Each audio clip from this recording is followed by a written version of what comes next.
This podcast is a member of the Place to Be Nation family. Visit us at placetobenation.com, the only place to be in your pop culture world.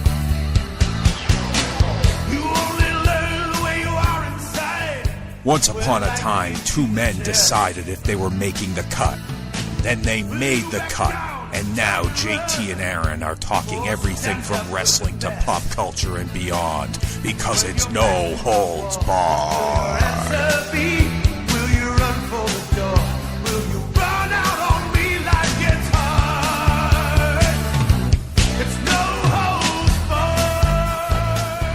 Hi, Place to Be Nation. Welcome to episode number 7 of No Holds Barred, the podcast, one and only experience, hosted by myself, JT, and my boy from the north, who's suffering through a hurricane right now, Aaron George. Aaron, how are you? I am so awake. Yeah. Who needs sleep? Who needs it, right? I mean, like, we might die, so you want to die awake. I don't want to die in my sleep peacefully. No. Is that what I hope you don't want that for me. No, I want your house to get split apart and you to get pulled up to the rapture. That'd be awesome. Yes. Now, listen, if there was a rapture, would you want to be pulled away from your family, or would you rather your family be pulled into the rapture paradise? Is the Blondie song playing? Obviously. Okay, so she's there rapping. Isn't that what Jesus is planning his return to? Rapture. I mean, if it's like, if they're going to heaven, I'd prefer it to be them and me just stuck here with Jay Hinchy watching wrestling. You don't think Jay Hinchy's going to heaven? Of course he is. He's an innocent man. Yeah, he's probably going to heaven. Yeah. His attackers are not. No, they're going to hell. Yes. Who else is going to heaven? Schmuck? Is Schmuck going to heaven? No. He's going to hell. He's going to burn, right? Yeah. Oh, yeah. Deep. The Lord doesn't appreciate cheaters. Sinners, cheaters, right? Yeah, I don't know. I can see Greg Phillips going to heaven. You know what? But Nick Duke stays, right? Oh, absolutely. There's no more hard-traveling fanboys in heaven. No. Just the one travels up. And one lags behind. Todd Webber, heaven? Todd Webber is going to heaven. I don't know. I don't know if I'm signing off on that. You know who's going to heaven? This is the last one I'm going to say, and then we're going to get started before people turn this off. Logan Crossland. He's a nice man. He's going to heaven. I don't know anything about Logan Crossland. I'm sure. See, that's good. Right? It's like in baseball or in whatever sport. If you don't notice the officials, that means they've done a good job, right? And that's how you feel about Logan. It's like, if you don't notice him, that means he's done a nice job in the chats. He's not standing out to you as someone that should be sent to hell. Okay, well, I got one more hell, and that's Dave Hall. Yeah. Well, because, I mean, you can't watch Saturday Night's Main Event from February 92 and hate it. That's a great plug and a segue. Check out the newest Doty Network Excellent Adventure. By the way, it's like Saved by the Bell in the new class, and I love it. Because we had the old adventure, and then Bayless, he's like Screech, who stayed. He stuck around. And then you guys are all the new class. Yeah. It's pretty cool. I like it. And you guys are doing great. Screech. We like Screech. He's all right. Screech is nice. And you guys are doing a great job. I appreciate it. Yeah, it's fun. It's been a fun adventure so far. Yeah, and I like that we've mixed it up now. We're not just doing the chronological thing. No, I wouldn't do it. It was tough. The chronological was tough. Not going to lie. Well, because they keep adding shit too, right? Well, that got OCD overload. And when we first started it, they hadn't been, and then they started trickling it in. And it'd be like one thing here and there, and we're going to go back to fucking 1977 now. And then you're like me that you have to finish it all too, right? Oh yeah, and then it was just like we did all the TNTs. It's it was just a lot, and I didn't mind the world class because that was episodic and fun. But I wanted some variance, and then we got through the TNTs and then we decided to stop. We have to get through all the TNTs. It's like the worst possible time to choose. Yeah, we're at a kind of a grind on picking things. Right. I mean, I can just start picking things if you want. No, I don't want you to. I want it to be participatory. Okay. But it's always open. Like the last one was like, all right, who wants to pick something? And then after a couple, I think everyone's afraid to be the person to pick it. I know. And I'm like, fuck it, we're doing Sid. Because if I'm picking it, we're doing Sid every time. That's a threat group. Anyway, it's a fun article every 2 weeks. Check it out. It's an easy read, breezy read, and it's funny. So I enjoy it. All right, so we're gonna hijack the show, Aaron, for a while. Jackass! The first segment of our show, since we started it, has always been centered around the GWWE Tag Teams project at PlayStation.com and on Facebook in our group. And we both were talking earlier, and I personally was kind of having a struggle putting this thing together, and I would like your help. And I wanted to talk it through. And I said, why don't we work together and do a joint no-holds-barred ballot for this project? And what we're going to do is we're going to build our top 100 consensus list, me and you, together. And that's going to be the show. That's it, until we're done. So we're going to... First of all, what are your thoughts on that? Are you okay with that? I guess. Okay. Well, I mean, glad you're on board. We came up with the idea and are going with it, so I better be. No, but it's good. And why I don't mind it, too, is because when we looked at our combined GWWE list for the singles wrestlers, I think our top 20 was exactly the same. Right, yeah. I mean, you have some nonsense later, but... Yeah, I mean, you made some mistakes. We all know that. But so that's why I'm comfortable with this, because we're pretty much of one mind on most things. Except for the heaven and hell stuff, which was strange. Yeah. Well, once you threw Dave Hall out there, I got it. I think I brought it. Yeah, you're right. Yeah, makes sense. All right, so what I wanted to do to start this is I thought we'd take the list of nominees, which has grown today because there were some teams that had gotten nominated. I mean, I just lost track of the votes. I'm a busy guy. There were votes rolling in all over the place on that page. So I said, you know what? Anyone that got nominated at any level, no matter how many votes they had, is now eligible. So this list is massive. But I thought we could start working through it. And initially, to start working on this list, I thought we'd do some bucketing. So I made 4 buckets for us. Mr. Buckets of fun.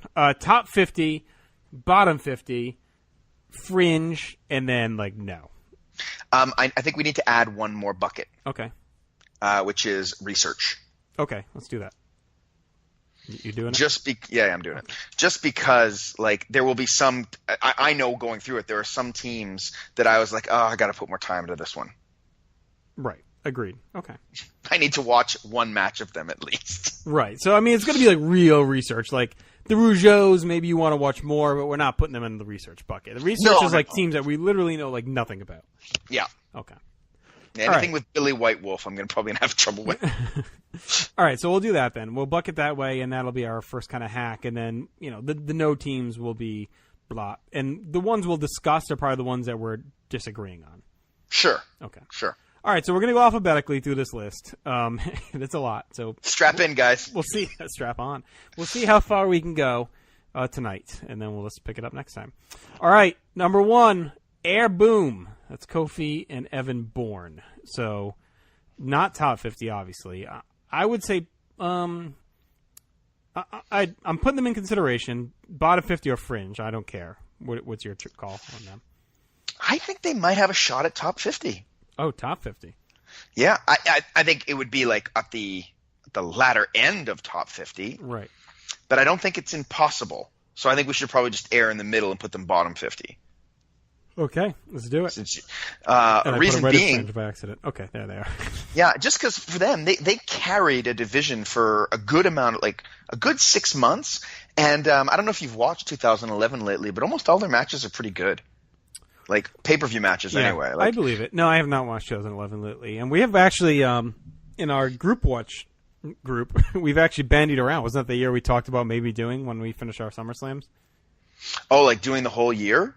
Well, remember, because that's our new... Oh, you haven't really been in there. We could talk about it. No, I'm hovering. Okay, we'll talk about it after. All right. Next, then. Okay. AJ Lee and Paige. Despite the game of lesbian chicken they played for most of 2 years or whatever it was, I don't think they have enough work together, right? I mean, they get the Mania match and not much beyond that, right? Yeah, and even then, the Mania match for me is not that good. Right. I just watched it, actually. Okay. And I think I had it at 2 3/4. Okay. All right. So maybe 2.5 actually even. All right. So for me, that's one match at that off the list. Sorry, Stacey. Yep. Everybody, see, one mind. 2 girls, 1 mind. All right. So next up, we have Al Snow and Too Cold Scorpio, the Job Squad. I'm gonna jump up and say no. I like the Job Squad gimmick. I like Scorpio a lot. Knowing the time frame where they would have tagged late 98 into early 99, I am imagining there's not much meat on that bone at all to discuss. I don't, and to be honest, I don't feel like discussing them. I don't think there's much to discuss. I mean, I know. think maybe they had one pay-per-view match together. Maybe. I don't even know if they even had that. It'd be in '98. Right. It would for sure be in '98.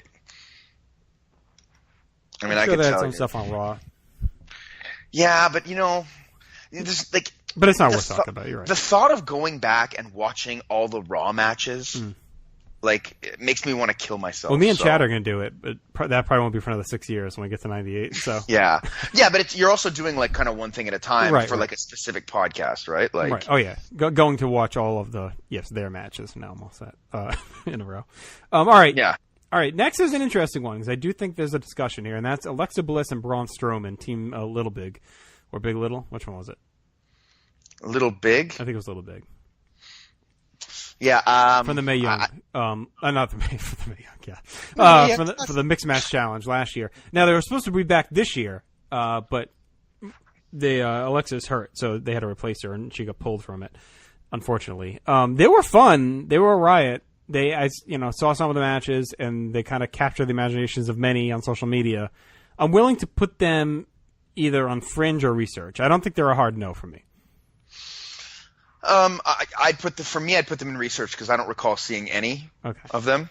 I don't know if those matches are archived anywhere. That's the problem. It must be on the network. No? Or was it on Facebook? Those aired on Facebook. I don't know if they ever put them on the network, too. They may be on. Maybe they put them on after. There's a chance they did. Maybe. They had to have, because I doubt everyone watched that live. It seems silly if it's not. Right. Right? Like, they put everything up there. All right, let's put them in Research. I'm okay with that. Oh, it's on there. It's on there. Okay. Yeah. So I mean, they can't be more than 3 or 4 matches they had. No. I mean, we'll see how fun they are as a team. And I think of all the teams in that thing, they were the one to discuss. I really like the idea of Miz and Asuka. Yeah, they were good too. Yeah. Okay.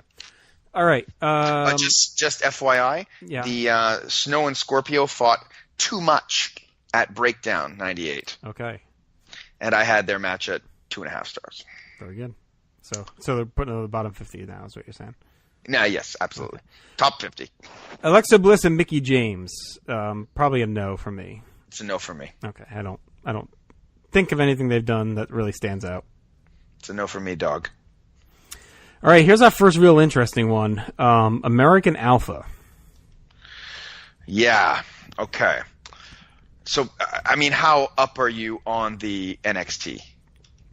I've seen, like, their big matches, like, from takeovers. Right. The weekly, I can't really speak to. Yeah. I think they probably have a shot at top 50 for me. Okay. I would have said they were, like, trending top 50 until they hit the main roster and broke up. But they still had some good stuff on the main roster before they broke up. Nothing groundbreaking like in NXT, but all right, I can see the top 50 then argument. Yeah, perhaps. I mean, I have them with. I mean, I'm going off the top of my head, but I have them with at least 2 4-star matches. Okay. Which for tag teams is a lot, right? Yeah. I guess I'm just going to see who else we put in there. So for now, let's leave them there. I think we could bump them as we go. Is that fair? Yeah. Yeah, okay. Absolutely. All right, this one I haven't seen too much of, but I do know, I think they were fairly well regarded in some of the comments. Andre the Giant, Chief J Strongbow? Research for me. Okay, yeah, me too. We need to do this. We need to have like a special episode where one of the dudes from Kayfabe Memories comes on and just like talks about these teams with us that we need research on. Well, we should do one where we watch a couple, maybe. Yeah, okay, let's do that. Yeah. How do you think Andre felt teaming with the Chief? He probably was not even aware who he was. That's my guess. No, he probably hated him. He probably just hated him. All right, how about Animal and Heidenreich? They were champions. No. Okay. No. What were you? You got an opinion on that? No, I mean they had like a couple of decent matches. Like I didn't mind the stuff with M&M, but they didn't have much beyond that. Every time I saw them, I felt sad. Yeah. Like I don't watch wrestling to feel sad. Do you? No, I mean, I don't know. For some reason, the legacy thing never bothered me with that one. No, it's just more like that. Like these two are like making so much more money than I am. Oh well, yeah. Or maybe not. Then maybe not. They may have been. Heidenreich might have been. Yeah. All right. APA. APA. Bottom 50? Yeah. Trending towards top, probably. Yeah, I mean, they're easily on the list. Yeah, like, okay, so, like, I'll give a bit of a... Yeah, I would say, like, probably between 40 and 60. So let's go bottom for now and see. I mean, I can't imagine they have many great matches, right? I can't think of one. But they were great characters. Great characters, great, and they were great at one specific thing, and that was brawling and beatdowns. Beating the shit out of people. And when they fought guys like the Hardys, they looked awesome. Right, and I mean, some of those segments of Raw where they were just destroying guys were like the highlights of those weeks, or a highlight of the show, and they stood out in a loaded shows. So, like, to me, that speaks to something, because they were, it's almost like, if you want to equate it to baseball again, like with the tools. So, to me, if you excel in one area, it's probably good enough in a tag team list to get you on there. So, are you great characters? Are you great in ring? Are you great sellers? Were you great brawl? It's like, what do you excel at? And they hit, they excelled at being characters, memorable characters, and excelled at the brawling and what they were meant to be was just bullies that beat the shit out of guys, and that's what they were. Okay, I have two thoughts on them. Number one, they did play two very different characters too, which I think a lot of teams don't have.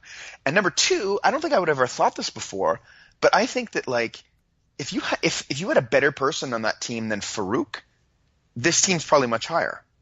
Because I think Bradshaw is actually quite a good tag team wrestler. Yeah, but Farouk, I guess it would have been who? Like, I don't think just anyone. No, like a lighter guy. Like, if you had, like, the dynamic. I just think that Bradshaw's really good at that hot tag and the power stuff. Yeah, so Farouk did a lot of selling, which he was good at. I liked it because he was, like, the veteran of the team. Like, I think it was a good mix. Like, you had the veteran brawler, and, you had Bradshaw, who was out there just kind of learning and being the young dick, and Farouk kind of kept him guided. Plus, Farouk was one throwing those freaking hellacious spine busters that just were always the capper to the brawls, and I don't think anyone else is giving you that. So. And he stopped doing the no please too. So yes, of course, that was the big turnaround. And then he lost the ass. He really slimmed that ass down, so that was good. Yeah, I wish he would have kept the helmet though. The helmet really would have brought everything together on that team. Oh please, no. Oh please. All right, who stands like that? Nobody. It's so stupid. Okay, Authors of Pain. Probably no, right? No, probably bottom 50. Oh, okay. I think so, because again, like, you got to look. Maybe for you, maybe put them fringe for you, because, like, if you watch their NXT stuff, like, they're great. Like, they're very good in NXT, and they're really good in that in the War Games match. Mm-hmm. So I'm gonna go fringe for now. Yeah, I mean, I don't think it's a hard no. Like, for sure. No, I'm okay with that. And again, like, where are they? Are they still, like, now they just came back, right, with Drake Maverick? Yeah, they've been back like the last 3 weeks or so. He's managing them. It seems like they're bringing some 205 Live guys over. Like, they're almost creating 205 Live, and which I like. It's like its own universe, right? And then these guys exist outside the universe in different roles. Like Leo Rush is now Bobby Lashley's mouthpiece, right? And Drake Maverick, is he his son? No, it doesn't have to be related. And then Drake Maverick is, just kind of like a douchey little smarmy manager with Authors of Pain. So it's like kind of cool. Like, I'm starting to dig this, keeping the cruiserweight matches to 205 Live and then pay-per-view, and then having those guys get extra work by doing different stuff on Raw. Right. Like, I think it's kind of neat. Yeah, I like that too. Yeah. I like that too, and I'm glad they're back on TV, because they brought them up and then did nothing with. Like, it's not like some of the other teams they bring up, and at least they do, like, they don't do anything good with them, but at least they're on TV. Right. Like, these guys just vanished. Well, yeah, it seems like now they'll start to get a run up. So, it wouldn't shock me if they do something where they, maybe the Shield wins it back from Drew and Dolph, and then the Authors of Pain crush them or something, in a match, something like that. Yeah. All right, Awesome Truth. Look, if this was a list of best raps, they'd be number one. I feel like they're fringe for me. Yeah, they're not but they're fringe, because they had a big match. They're one of those ones that and they have that memorable angle, right, where they come into. But they're one of those ones that I feel will get bumped out. Yeah, probably. Like it won't be like, oh no, it'll be like, oh, I just can't put them above this guy. Right. I could see that. Because their biggest match was, what, Rock and Cena, right? Yeah, and then they also it's their fault also the buy rate didn't do well. So obviously, correct. If you remember that nonsense. Yeah, and then their big moment, you're right, it was when they came in the cell and beat the shit out of everyone. Yeah, but I like them as a team, as like the two kind of misfits, and the conspiracy angle, and like Miz was still feeling a little bit of that main event rub. Yep. Like that was like earlier in the year, and then Truth had that main event run too, so they felt like they just felt a little bit more legit. Mm-hmm. And I like them. Okay. Do you also like Truth? Do you also like Bam Bam Bigelow and Tatanka? No. I mean, they're okay, but I don't see them. I can't see them making the list. I wish they had more together. All they really have is the back-to-back matches with. All they really have is the back-to-back matches with Kid and Holly, and the one at the Rumble is really good. Yeah, like I'm almost willing to put them fringe just because of that. But, I mean, what would you have it at? Hang on, I can check real quick. Because for me, like, if you're gonna put someone fringe based on kind of one match, well, it better be a great match. Yeah, I feel like a great match on this tag list gets you in. Because you're saying, team's got 4 stars, they're probably yeah. Well, that's what I mean. Like, it better be a great. Like, it has to be great. Okay, let's see. I think I probably had it close to that. I had 3.5. Scott and I don't do quarters, so I don't know if it would have been like 3 3/4. You know what I mean? I'm not sure where on that half scale it was. That's 95, right? Mm-hmm. Rumble 95. And then they fight again the next night on Raw. Let me see if I have that. That one here. I have it at 2 3/4, the Rumble one. Oh, wow, really? Yeah. What a jerk you are. And then something must have not clicked for it. Oh, no, you know what? They didn't fight again at Raw. It was the Guns fought Kid and Holly back-to-back. Yeah, I mean, look, if you want to put them on fringe for now, I'm fine with it. Like, I mean, and plus you get the LT stuff on the back end of it. Yeah, Bam Bam and Tatanka don't belong on the list. Change my mind. Okay. Baron Scicluna and King Curtis Ayukea. Research.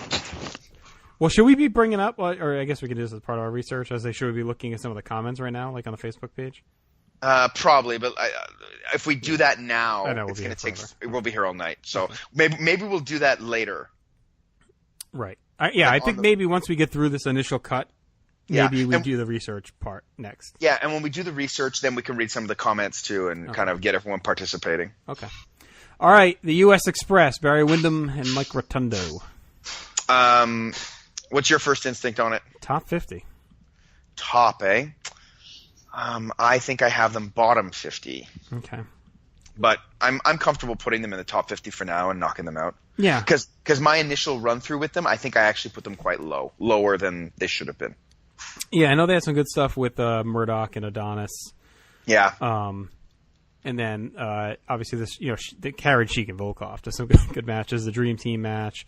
Plus, I mean, they were real. They were really, really fucking over. They were like kind of the first big team of the rock and roll era. Right. Yeah, and probably is that both of their best work in the WWF in terms of work rate? It must be, eh? Yeah, I mean, unless you're a big IRS guy, fucking Parv or whatever. Who is? Oh, Parv is? Yeah, he loves them. Yeah, I mean, it's definitely Wyndham's by far. I mean, he didn't do anything as Widowmaker or Stalker. So, I mean, I guess you could argue maybe Rotundo had a couple of things as IRS, but yes, I would argue that that's probably their best work. I had to have my dad explain to me what a widow was when he debuted, and I knew he was not happy about having to explain it to me. Okay. The Basham brothers. Fringe for me. I say no. Okay. Like, I know they were champions for a while, but looking back at their stuff, I can't think of a match that I really liked. Yeah, all right, fine. I'm okay with that. The odds of them making it, I feel like that's going to be a dark period. Yeah, but I'm sorry, I've watched actually a lot of it on the pay-per-views, so like the big guys kind of stand out a bit more. Now, I know we'll probably get the best TV worker was such, and I'll be a bit lost on that, but I don't care about the TV workers. Okay. You should. I'll watch them. Okay, people, if you're upset, I will watch them and No, see. I can't imagine there's much there. All right, here's one, though. Is an interesting one. Batista and Rey Mysterio. Ooh. I mean, for me, it's probably Fringe, Yeah. but I want them on the list. No, me too. I mean, because they teamed twice, right? They teamed like in Yeah. 05, and then again right before they split, 09. and they have the awesome You're supposed breakup to angle. Yeah. Why is Batista so mad at this guy that's clearly so much smaller than him? Very angry at him. Yeah. You're supposed to be my friend. He's got his head in his hands. Like, he could have just crushed his head. All right, Bayley and Sasha Banks. I feel like they're actually gaining a little steam. Yeah. They've solidified as a team. They've kind of gotten through the tease of the breakup. They're doing the hug and boss connection thing. You know, the match output's better. They might be one of the female, because look, female teams there's a lot of slim pickings here for me. I find with the female teams, like I was much more open to giving a lot of females spots on the GWWE 100 because there's like legitimately a lot of great women's wrestling, but women's tag wrestling is just something they never focus on ever. Right? Maybe now if they introduce the tag titles, we'll see a little bit more. But I think they might be the team that has the most chance of doing it. Yeah, I'm willing to put them Fringe for now. Fringe? Yeah. Or do you think Research? Where do you want to put them? I put them on Fringe. Yeah, okay. Because I might have a bit of research involved, but it's not the same as the other guys. Right. And when the moment where Bayley came up and fought Charlotte and Natalya with Sasha Banks was a fantastic moment. Mm-hmm. Like, that's right. Yeah. There's that stuff too, right? When she first arrived. Yeah. Well, she was only there for the one match, right? And then she went back down. I feel like we need a Stacy list too, because for our next team is Beth Phoenix and Natalya. So we need like a research and then a Stacy research where she just teaches us of these. Because I feel like there may be something here, but I have no fucking clue off the top of my head what they did as a team. Yeah. Well, I don't know how much they actually teamed. This will be a Stacy question. Right. They always came down to the ring together. They felt like a team in that, like, they supported one another, but I don't know how much tag team work they have. Like, I remember her always being there when Beth was defending the title or trying to win the title from Kelly Kelly or any time in that period. So that's more the question I'd have for Stacy. Right. All right. I'm okay putting them as research. Yeah, put them as research. Okay. I don't want to rule them out because I do like Beth. All right. I love Beth. Beth was such a breath of fresh air to that division. All right, the Beverly Brothers. Iconic theme. Is that one of the tools? I wish it was a tool. I have. Sadly, no. Yeah, and just probably.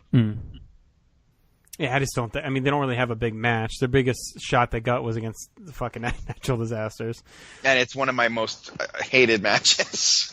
And then beyond that, I mean, they're at like Survivor Series. They have the thing on Raw where they fought Money Inc. They get destroyed they have by the Steiners match. Yeah. Oh yeah, that's great. Well, that's just great because the Steiners don't care about their safety at all. But yeah, but that's a big part. They get the shit kicked out of them. I think on Raw too, they have a rematch and they beat them. Or maybe it's him. It's Blake as like the executioner or some shit. He just gets fucking murdered. They get destroyed by Jim Duggan and Sergeant Slaughter on the Saturday Night's Main Event we talked about earlier in like a 2-minute match. They also have that. I think what offsets the Steiners match is probably that awful fucking match with the Bushwhackers at Rumble 92. Oh god, it's so bad and so long. Okay, they gotta go now. Sorry, Yeah, I love them. I do love them. But they never even had like a memorable angle. The only thing they had was when they did the Legion of Pansies or whatever the fuck they did with the LOD or that summer. Did where that they actually lead to anything though? Just them getting crushed on house shows? Yeah, just house show feud and like Coliseum video. Yeah. It seemed like the SummerSlam thing is the big like question mark there because all summer they built toward LOD Beverly's and Disasters Money Inc. And like I never got why they split them up going into SummerSlam. Like why not just have LOD Beverly's pay off and then Money Inc. Disasters pay off? Like it was weird the way because they had Disasters win the titles. Well, they had them win the titles on a house show. Like why not just have the Disasters win at SummerSlam? Yeah, I guess. It was odd. They don't want to give anything to the British. They hate them. That's true. So do I. All right. Billy and Chuck. Yeah, they're maybe. I got them probably hovering top 50 almost. Okay. So you want them in the top 50 or the bottom 50? I don't know. What do you think? Oh, they're really good characters. They're kind of, stabilize Yeah. the division post the big teams, right? They're kind of the ones that took the mantle after the Hardys, Dudleys, and Edge and Christian faded. Yeah. Just again though, where's the big match from them? They don't have. No. But we're gonna get to that. We're gonna get to a point Okay. where there's no big match here. I'm putting them bottom 50. I don't think they'll be top 50. Their biggest match may be Hogan and Edge. You know what it is? It's probably gonna come down to, are you gonna want to put them ahead of the super teams? Right. Because they're a consistent team. Right. Because the super teams are the ones, even in what we've talked about before, they've hovered around top 50. Right. So, for instance, do you want to put Billy and Chuck ahead of the Mega Powers? Kind of thing. Right. That'll be kind of a debate, and it's kind of an interesting comparison. One is a team that was on TV and carried a lot of stuff, and one was very few matches but important angles. Right. Okay. Well, we'll see as we go. Billy Graham and Ivan Koloff. Research. I mean, we're gonna get exposed here. Is this not knowing much about 60s and stuff? I mean, we It's just don't. fine. Look, we're the same age. Right. We're willing the to same look into mind. it, though. Yeah, of course. And to be honest, doing GWWE, the singles, one of my favorite parts of it was actually going back and watching as much old stuff as I could. Right. Now, for that project, I skipped over all the tag stuff. I kind of wish I hadn't now. But we have limited time. Right. We do. All right. Big Boss Man and Bull Buchanan. That should be No. a big fat no. Yes. Their one big big fat- match that was awful. Fuck you to them. All right, here's a good one that I do think is probably in around that mid-range, and that is Big John Studd and King Kong Bundy. Yeah, probably Bottom 50. bottom 50, probably leaning closer to the hundreds, but yeah. Because they were such a, when I got into wrestling when I was around 7, so around 87, 88, and every Coliseum video I rented had them as a team against someone I cared about. Right. So for me, they're the first killer team I can remember. Oh yeah, they had a lot of big stuff. I mean, then they had the Halloween Stars Main event where they go against Hogan and Andre? That's a huge match. Yeah. So for me, they have a lot of sentimental stuff. They might get bumped off, but I definitely want to give them props. Right. Oh, for sure. They deserve to be there.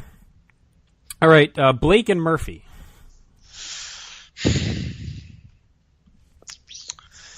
I'm gonna say fringe. Okay, yeah. And they might sneak on, because for me, I think tag team wrestling right now in WWE is a lot better than it used to be. A lot better than say it's now it's better than it was say 6-7 years ago, and I think it started in NXT, and it started with Blake and Murphy, the Lucha Dragons, the Vaudevillains. Now, they weren't having 5-star matches like I think some other teams would go on to have, but they were having very good matches, and they were given time. And so, with Blake and Murphy, you get at least almost a year of very good, bordering on great matches. They get the character stuff with Alexa Bliss later too when she joins them. So I think there's something there. Now their music will give you a fucking seizure, right? Whenever they come out, it's completely unnecessary. But I'd like to give them some consideration, and I hope they can make it. They don't get any credit, and I'm curious if we had done GWWE singles this year, if Buddy Murphy would have snuck in anywhere, because he's been on fire all year. Yeah, someone would have voted for him. Yeah. All right, Bob Holly and the 1-2-3 Kid. Tag champs, so that's kind of important. So they got that same Bigelow match. Yeah. But then they got the Guns match the next night, which I believe... Let me just pull up my spreadsheet on my grades. I believe that was a good one. The next week was disappointing. They fought 2 weeks in a row. Right. And then I'm not sure what else they have as a team beyond that. How much other times they teamed up. Yeah. I mean, you can decide. I would probably say no, but if you want to put them fringe, we can kind of put them in the mix. All right. So I have the Raw match at 3 and then the rematch at 1.5 stars, which was wicked disappointing. Right. So it depends if a 3 and a 3.5 star match, one on pay-per-view where they win the tag titles. And it's a pretty big moment. Yeah, and I have that match at 2 3/4. So I got them against the Heavenly Bodies at 1.5. Then the 2 Guns matches. That's all I have them. They're part of a 6-man with Brett against Yoko, Hakushi, and Owen. I went 2.5. You went 2.5 on that? That Yep. sounds like it would be amazing. And then they fight again, just them against Owen and Yoko, 2.5. But those are, Yeah. 95 Raw matches clocking in at 2.5 and 3.5. Like those aren't bad. I mean, that's, I think there's something to be said for that. Yeah, I might actually have those a bit higher. I haven't rated them, but I know I tend to rate those shorter ones. Like, if something's good, I'll rate it 3 stars, kind of regardless of length, right? I'm going to put them on the fringe. Okay, put them on the fringe. I think for 95, they're having some pretty good matches. You know what I mean? As someone who has relived 95 Raw, 2.5, 3 stars is welcome. So, right. All right. Here's a no. We can probably move on quickly. As much as I love my Russians, the Bolsheviks. Oh, no. Yeah, it's a no. Their best famous match is getting squashed in 20 seconds at WrestleMania 6. But I will say, their July 88 MSG against the Powers of Pain is a hella fun squash. The crowd is just fucking insane as the Powers of Pain destroy them. Then they fought at WrestleFest and SummerSlam, and those both sucked. But the one at MSG in July was so much fun. You should watch it. It's only 3 minutes, but the Powers of Pain just decapitate them, and the crowd is insane for it. I used to think they were so legit because the first Saturday Night's Main Event I ever watched was them against, I believe, the Young Stallions. Mm-hmm. I think they won, and I remember thinking, wow, this team looks amazing. Right. But that was my 7-year-old self, though. All right, Booker T and Test. I'm going to say no. Yeah, what are they really? And again, champions, right, at one point. Yeah, but not interesting champions in any way, shape. Like Holly and Kid are way more interesting champions. Right. I don't remember. What was their one match? I know they had a pay-per-view match, but do you have it marked down? I can look it up. It was an 01, obviously. But yeah, if you're gonna be the champions and have 1 or 2 matches, then I'm gonna hope that. Right. They're good. Yeah, they're good. Yeah. Yeah, or at least the moment is good. Like I can see the argument that that moment with. That moment with LT helps sell it and helps get them on the list, right? By the way, I'm going to shit in dreams just like I've been doing for Jordan Nuckman for years. Bolsheviks did not fight the Young Stallions on a Saturday night event. Shit, who was it? Strike Force. And Strike Force won.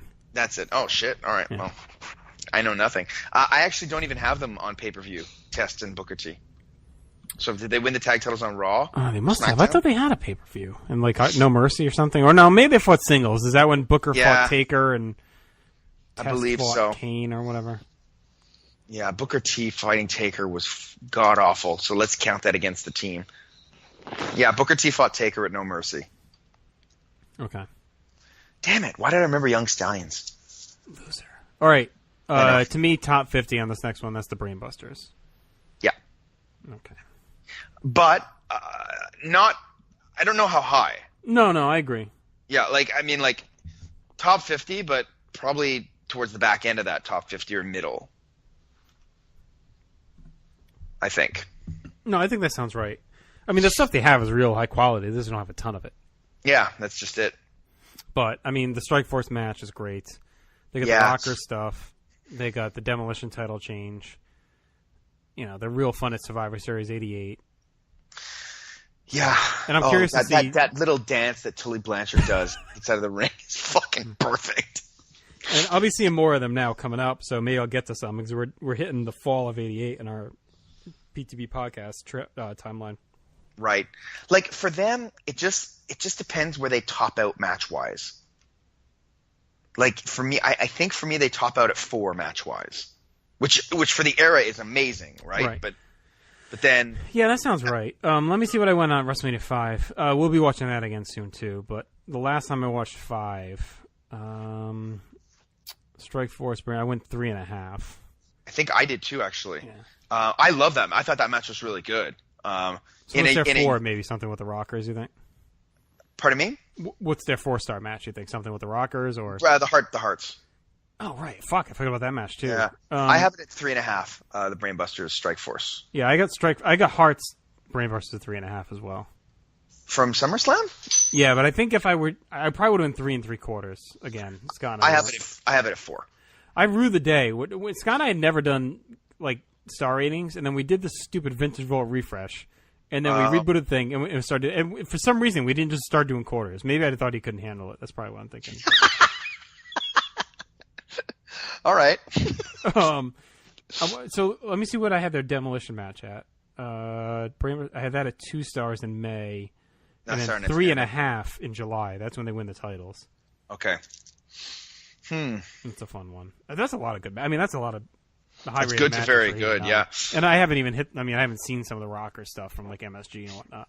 Yeah, maybe they go higher. I mean, I'd have to. So for me, I think for them, I have to go back and look at some of their house show stuff. Right. Yep. So well, I'll that let you know what I come their across as I go through. Yeah, and you hit me with that, and then maybe they'll move up or down. I just I don't know how I'm probably count this one differently because with the singles guys, I put much less of an emphasis on the house show stuff. Yeah. Like it's like if you can't perform big at the biggest level, then because there's so much of it. But with tag teams, it's a different ballgame because they never get the chance, right? So that stuff's got to count more for me. I agree. That's why I think TV and house shows count more. Yeah. The week-to-week quality. All right. Braun Strowman and Bobby Lashley. That's a no. It's a big no. They got nothing. And then, I'm sorry, but Braun Strowman and Nicholas. Why are you saying you're sorry? Like it's going to hurt my feelings. No, not yours. Whoever nominated them. Ridiculous. All right. Stupidity. And I was there live for their only match. So. Allow me to tell you though, for a 6-year-old child watching it, it was like one of the greatest things he'd ever seen. Like my son lost his mind with it. Nuts. Yeah, he's like, the kid's gonna get killed. There's a lot of that. All right, Bret Hart and the British Bulldog. I'm gonna unfortunately probably say no to that one. So I'm trying to think of what they have. Isn't it just Owen and Anvil? They got the flag match. Oh, against Vader and P. Yeah, but that's not that good either. Yeah. Yeah, I just don't think it's there. And I don't think I thought that highly of that. Let me check real quick what I had that Anvil match at. What was that, late 94? Yep.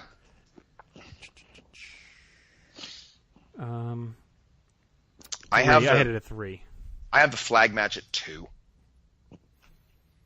Oh yeah, that match isn't that great. Yeah. Okay, I'm fine leaving them off. I mean, yeah. I don't know if they might have had something else on Raw, maybe, but I doubt it was. Maybe, but enough to put them over. Like no. I don't know if I put them over Awesome Truth. You know. Okay. All right. Okay, here we go. More Bulldogs. The British Bulldogs. Top 50. Yeah, top 50. Top 50. That's an easy top 50. Okay. What are you doing with your mic over there? I'm making a lot of scratching noises. I didn't think... Is it this? Is that what you're hearing? Nope. It was like... What about like... Honk, honk, honk? Is that it? Is it Diesel? I was Geese. Oh. That was Diesel entering the ring. Diesel, honk! All right, Bret Hart and Owen Hart. Bottom 50. So what do they got? They got the Quebecers match and the Steiners match, which are both great. But that Steiners match is so fucking good. And they're another one that might get bumped out. No, I think they're closer to going to top 50 than getting bumped out. Really? Yeah, well, you got the whole stuff in the late 93 with them, passive-aggressive brother shit. And then the Quebecers match is great. And then the Steiners match is so great. And they must have something in fucking 97. I mean, are we counting? I'd have to revisit the rules. Like, does Stampede count for them? You know what I mean? It shouldn't, because there's just so much else, right? It's a different dynamic, yeah. So then do we also not count the Hart Brothers Survivor Series match, which is fucking terrible? Right. Yeah. So I guess if that disqualifies both of them, then maybe yeah, you're right. That Steiners match is fucking good. I think they're a lock for the list. To me, it just depends on if you think it would be, where about in there. So we'll put them bottom 50 for now. But to me, they're closer to 50 than they are to 100. Yeah, maybe. I mean, I have their Rumble match at 3.5. the Steiners match might put them over the top. Yeah, I mean that's a match, you know. Yeah. All right, let me see what I had Rumble 94 at the last time I watched it. I don't have the Steiners match rated. I've seen it a bunch, but I haven't watched it from when I started. I went 4 on Quebecers Hearts. 4, eh? That's not a shock. I mean, I'm like the biggest Quebecer super fan, so.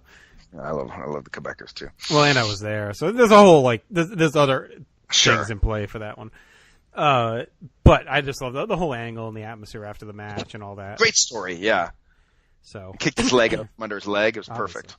All right, now we go from one extreme to the other with the Brothers of Destruction. I mean, we talked about them. I think if they make it, it's clearly bottom 50. Right. I don't know. Put them fringe, I guess, for now. Oh, okay. Like, just their bad is so bad. I know. Like, I had them kind of like between 70 and 80, but like, their bad is fucking terrible. Yeah. All right, we'll put them fringe. I think that might sneak in. Like, yeah.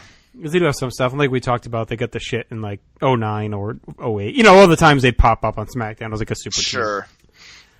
All right. And it looks like, are they teaming again? Maybe we'll see if that adds to the resume. It won't, but go on. All right. I think this team I hate to not say this is a research. I think it's probably a no. I remember this being one of the ones that there's like no footage of, or it's like one match. Bruiser Brody and Stan Hansen. Research, obviously. It's probably no. Yeah, I'll put them as research. But I think that was the one like they couldn't find a match of them. It's like just listed that they teamed together. So I mean, I need more just than put it in imagination. research so the kayfabe memory guys can Okay. not scream at us. All right, Bruno and Bobo. There's another one for research, right? Research. I'm Sorry, assuming they'll kayfabe. make it because Bruno's awesome. Yeah, but Bobo, you know. Yeah. All right, here's another one. We're on a run of researches. Brute Bernard and Skull Murphy. Oh, what's your favorite Brute Bernard and Skull Murphy match? And then Buddy Rogers and Johnny Berend. They're also going to... They had that great match with Air Boom. Only in the PWI Fantasy Warfare.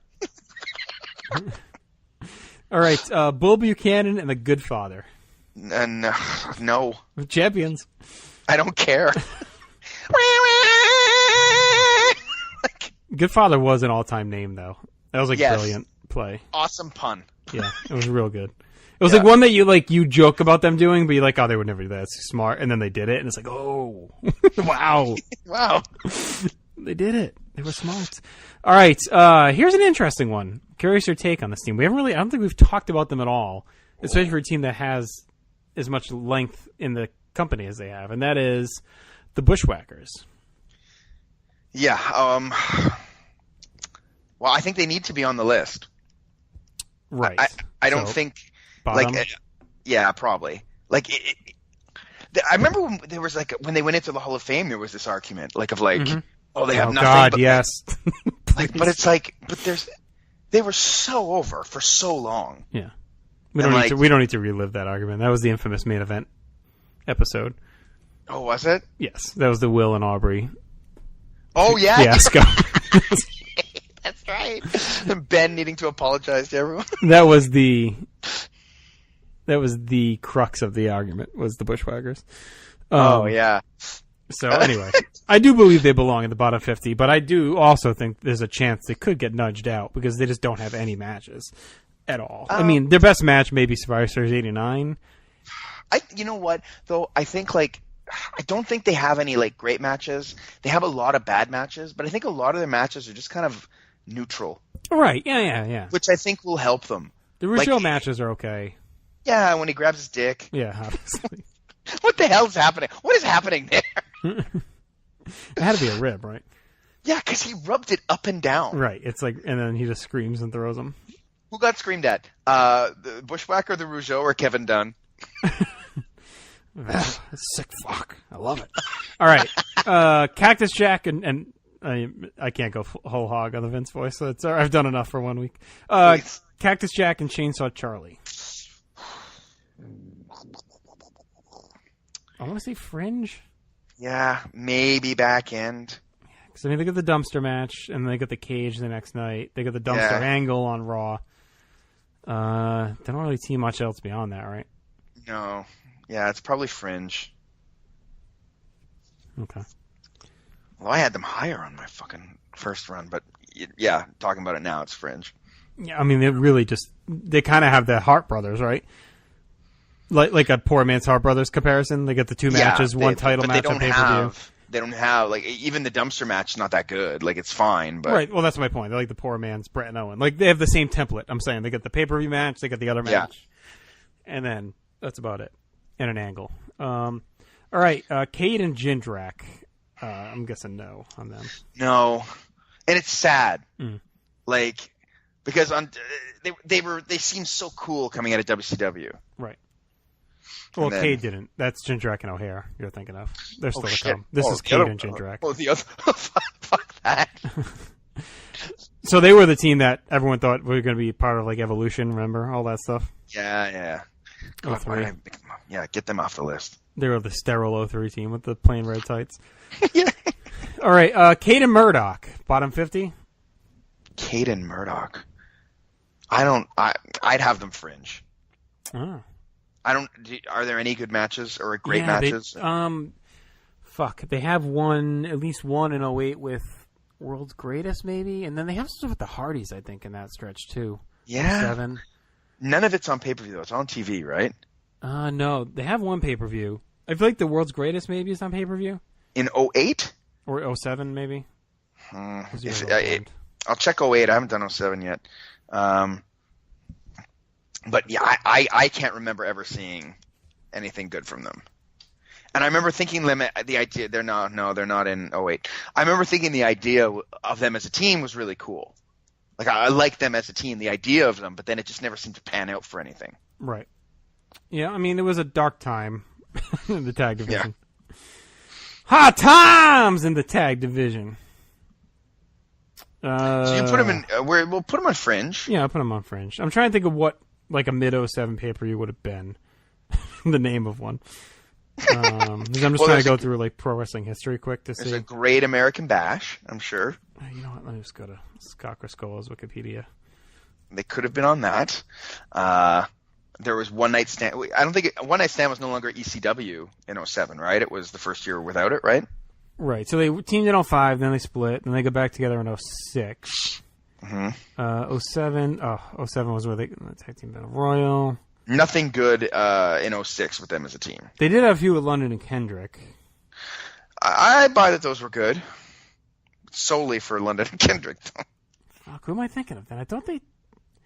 Yeah, I mean, it's not in their wiki. I thought they fought World's Greatest on a pay-per-view in there, but maybe not. It's possible. Well, we can go and find it, but... All right, I'll put them Fringe, but yeah. If that match didn't exist and I made it up, then I'm less likely to have them on the list. Can-Am Connection.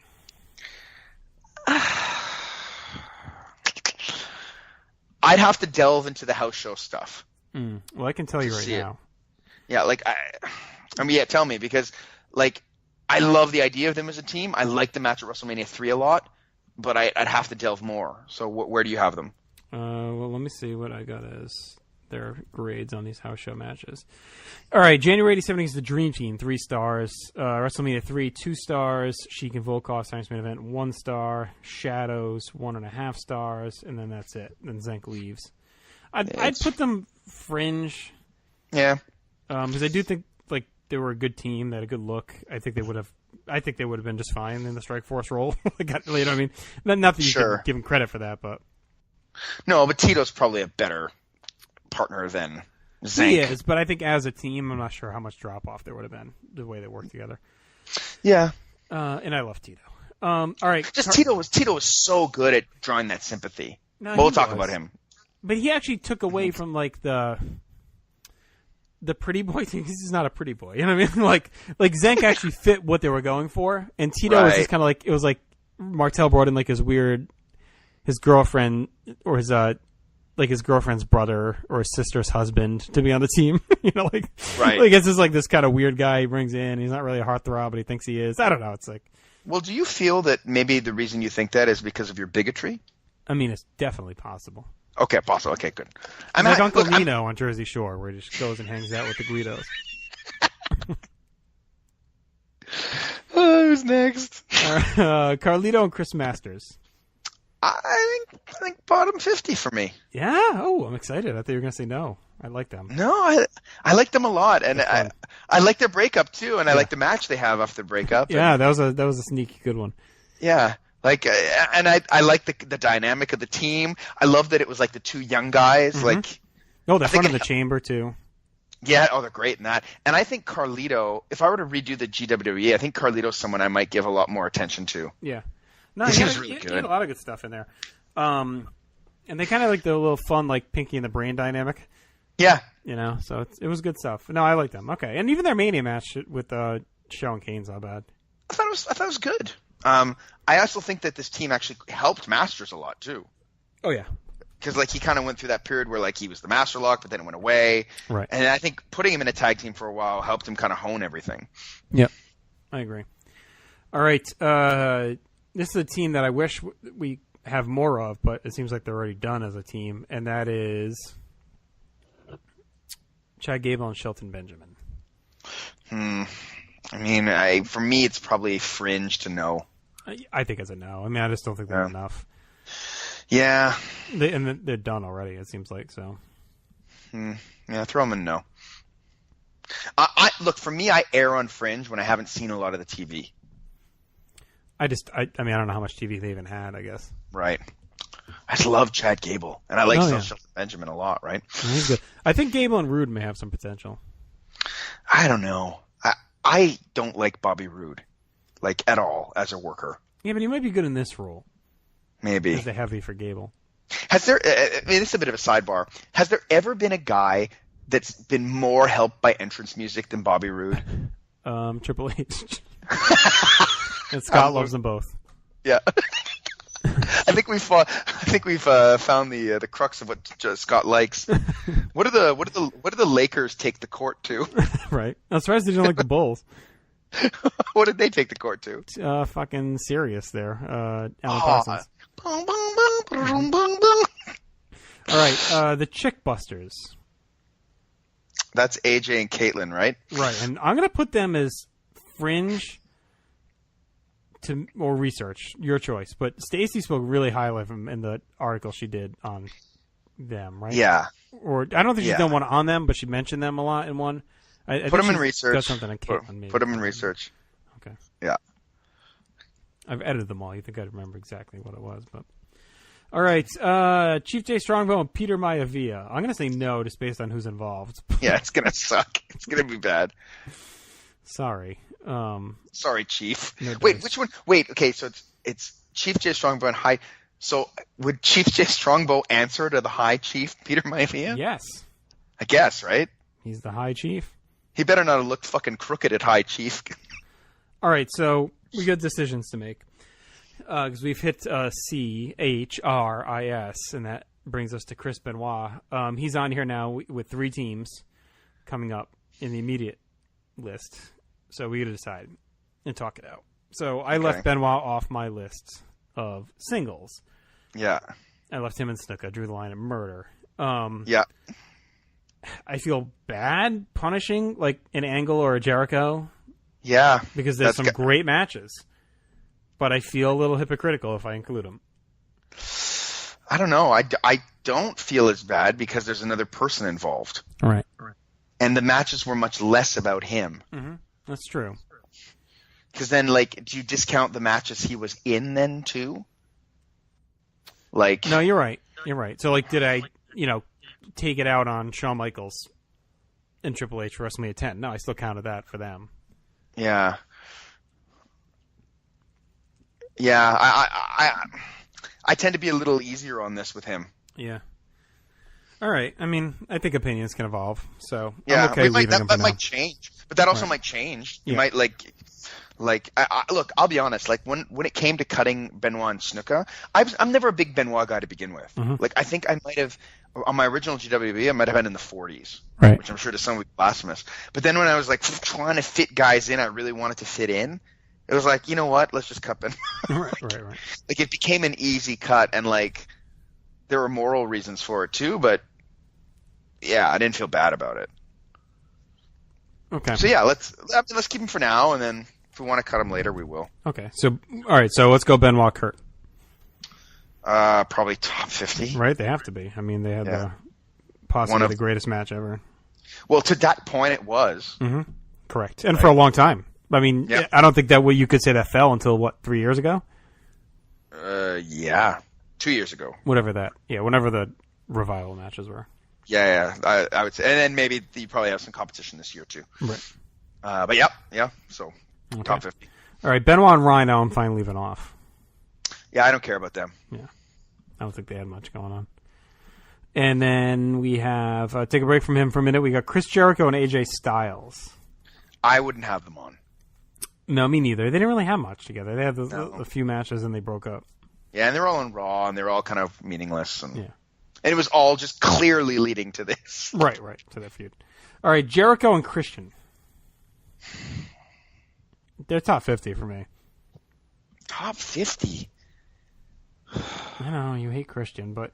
No, it's not that. Like They really carried it like that late 02. It was like all them, right? All the ass cream and the stuff with the friggin' Booker and Goldust. Like, I mean, if you love Booker and Goldust and you rate them, but I don't. their whole love Booker feud and was Goldust. Jericho Christian. I don't love them though. Booker and Goldust will make my list. Like here, look. Like I probably have Booker and Goldust. Probably like between 70 and 80. Okay, so then, to me, their whole feud is Jericho Christian, and Jericho Christian have a bunch of other stuff. Yeah, but Booker and Goldust to me seem so much more interesting and entertaining. Jericho Christian also have the Trish Lita match, which is like a sneaky, Yeah. entertaining match. That's pretty good. I'd say bottom 50. I won't fight you too. Like, put him in the top 50 for now, anyone. But I'd put him more. I'm fine saying they're probably like in the 45 range. You know what I mean? Like, but I'll leave them top for now, and then we'll see. Yeah. All right, Jericho and Benoit. Probably. Top.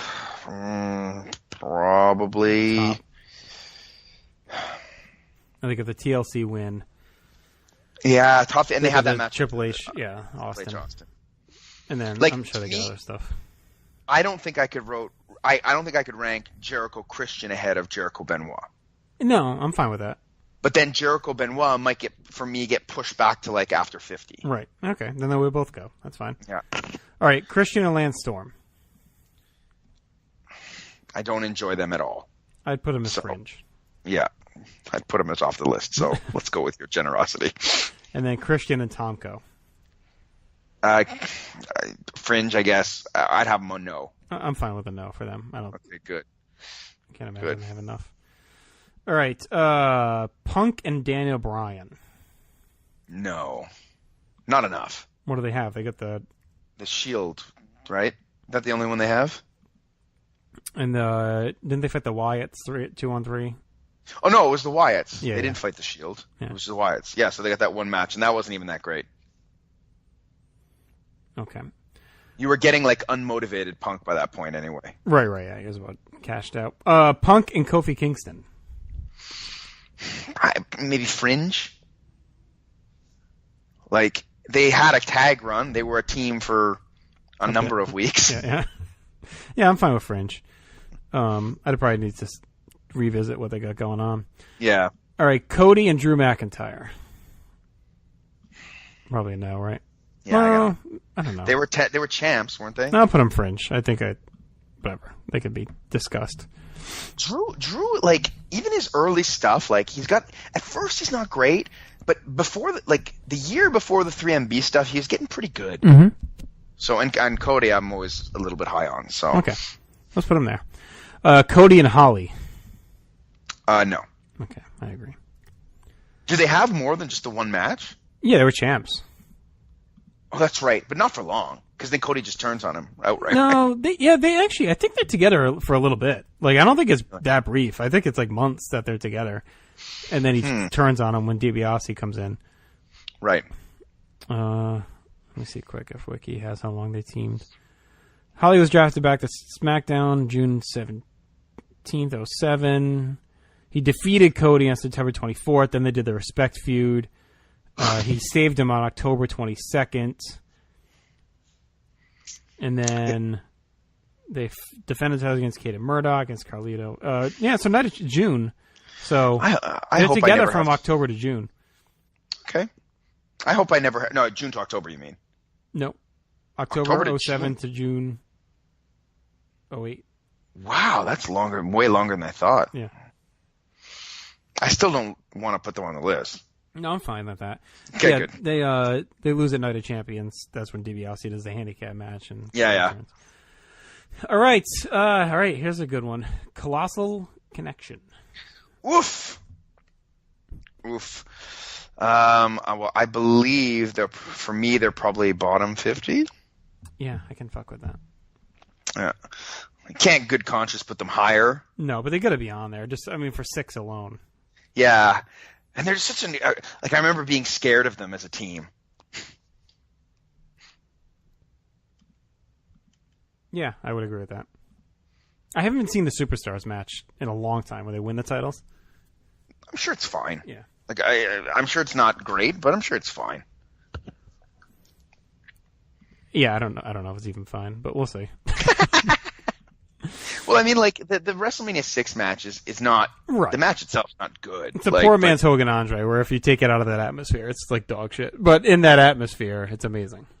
Yeah, and 2 more years broken down Andre too. Right. So even a little harder to watch. Okay. Crime Time. No. Oh, okay. No. Yeah, they're a very memorable gimmick. But, they just don't really have much at all, match-wise. That, I can't imagine that age as well, either. No, probably not. And I think they were actually sneaky bad in the ring. I always thought they were terrible. Yeah. I never liked them in the ring. Shad is awful. Right. And I don't like people that wrestle in jeans for the most part. No, me Except neither. the Smoking Guns. Smoking Guns I can live with. It looks uncomfortable. Yeah, right? I'm just not a jeans guy. All right, David Otunga and Michael McGillicuddy. No. God, no. Oh, God. What a stupid name, Otunga. He had the worst music ever. When you're standing next to me. Go all African or all rap. But please, the mix didn't work for me. I'll tell you, I am in a nice zone of having wiped most of 09 to 13 out of my mind. It's a nice place to live. You know what the sad part is, though? Is that 11 is a sneaky good pay-per-view year. Right. You're going to like watching it when you rewatch it. Because every show's got something great on it almost. Yeah. It's 10 to 11 is the real dog shit year, right? Yes. All right. Speaking of great songs, this team had an awesome one, and that's Dean Ho and Tony Garea. Garea. Gonorrhea. Got it from Dean Ho. Dino. Is he related to the singer-songwriter Don Ho? No, but he is related to someone on our next team, and that is the Godfather and D'Lo Brown. I'm putting Dean and Tony on the research list. Yeah, and can you put Godfather and D'Lo on the no list? Yep. Oh, when D'Lo became a pimp in training? Yes. Good They were the other half of that awful Mania match, right? Yes. Buchanan and Boss Man. D'Lo and Mark Henry. Or Mark Herney, as some call him. Ernie.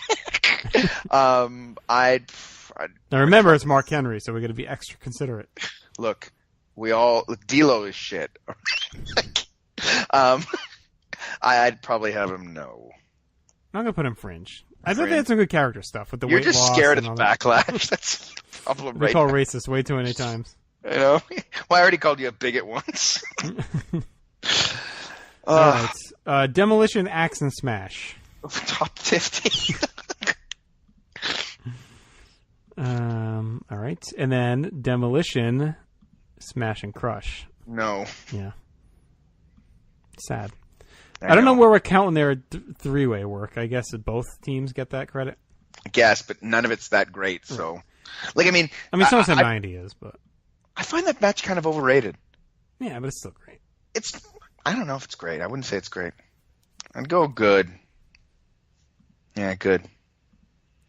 Let me see what Who was it that there was someone who was fucking thumping the SummerSlam Steven 88 Grant. match. as like one of the greatest tag matches. With Stephen Graham. I went 3.5 at SummerSlam 90, but I did just watch SummerSlam 88 like weeks ago. And I had that. I liked it a lot, actually. I had it at 3. Yeah, I had the Hearts, the 91 at 3.25. Mm-hmm. So I liked it, but going in, I was expecting it to be like almost 4 kind of thing. Right. All right, Deuce and Domino. No. Speaking of great themes, they're kind of the New Age Beverly Brothers. Great theme, but nothing else going on. They should have used Earth Angel from Back to the Future. True. Yeah, but the one they had is so good. That's Snuka's kid, right? Yes, him. Do we take him off the list for Jimmy Snuka's murder? Is that why we're excluding? I wish he did the murder instead, so we just take him off. All right. DDP and Canyon. Sadly, no. Yeah, they got fucked. I love them. I love Canyon so much. Mm-hmm. If for nothing else, his speech to to Austin on Austin Appreciation Night. Oh, yeah. For years, the question has always been, who better than Canyon? But now we know. It's you, Stone Cold. It's you. It's a special world of delusion. Yeah. Who better than Canyon? That's the best music ever. Yeah. It starts with that. All right, Dick Murdoch and Adrian Adonis. I need to research them. Okay, I can tell you that they're going to make the list. I'm going to put them bottom. Yeah, I know they're good. I just haven't seen enough. I'm going to put them bottom with the caveat that I think they'd probably get to the top. But I'm only putting them bottom because you got to watch more. Okay. Dolph Ziggler and Big E Langston. Do you call him Ziegler? No, Scott used to on the podcast when we used to. Yeah, and that's why you do it, right? Yeah. I wouldn't have them on the list. No, it's too bad too. Sorry for Ziegler and Langston. The highlight of their run is when Big E chopped AJ by accident. Yes, that was great. Dolph Ziggler and Jack Swagger. A better team. I'd still probably say no, though. Okay, I'm down with that. Although they have some good stuff in 11. They're okay. But you know what? Maybe Fringe? put them fringe. Okay. Yeah. Like, now that I think about their 11 run, like, all their matches are pretty good. Because both those guys are good. Like, so it makes sense. And their dynamic is interesting. They got Vicky as the manager, too. Yep. My boyfriend! What grown woman says boyfriend? Vicky Guerrero. Like that. All right, Dudley Boys. Bottom 50, obviously. Top. Dusty and Dustin Rhodes. I'm going no on that one. They're beating your son! And their awful match where they get jobbed out. All right, here's a good one. Dusty and Sapphire. No. Look, if this were best dance duos, yes, they'd be topping the list. All right. Earthquake and Dino Bravo. The massive Earthquake. My heart says yes, but my head says no. Yeah, I don't see them making it. But they do have a couple of fun things here and there. Sure, yeah. And like that's an awesome dynamic. Right. Like him jumping in the ring and Bravo running around in a circle. It's just such stupidity. God, the worst part about that team is that it gave Bravo like an extra 2 years of being around because Quake saved him. Yeah. I went 2 stars on their Saturday Night's main event match or the main event match with Hogan and Tugboat. Did Bravo get main event money for SummerSlam 90? Being the second? Oh, I'm sure. Crazy, right? Eddie Guerrero and Rey Mysterio. Probably no. Oh. I don't think. I mean, what's their best stuff? Eminem. Yeah, it's pretty good. What do you think? Fringe? I'm Bottom putting 50? Fringe. Just, but I think out of a respect vote and like there may be stuff we're not thinking of. You know what I mean? Like I'm a heart because to me the no list we're not talking about those teams ever again. So wait, are you giving him the respect vote because Eddie's dead? No, because of how great they are. Because Dino Bravo's dead. Yeah, he gets no respect. like we're blotting out this no list. Like after tonight Right. or We after don't we need to finish going deal through with this, them. we are not doing no again. Okay, Anyone that's on this fine. list. So like I think they're worth maybe talking about a little bit more. Okay. Okay. My fear is also that we're not going to have enough teams on those first 3 columns for 100. Well, we all right. already have like no, we'll have enough. It'll be fine. There's a lot we're leaving out. Okay. Eddie Guerrero and Tajiri. Fringe. Okay. They do have the great ladder match. Yeah. That's about it, though. Yeah. All right. Edge and Christian. Top 50. All right. Edge and Hulk Hogan.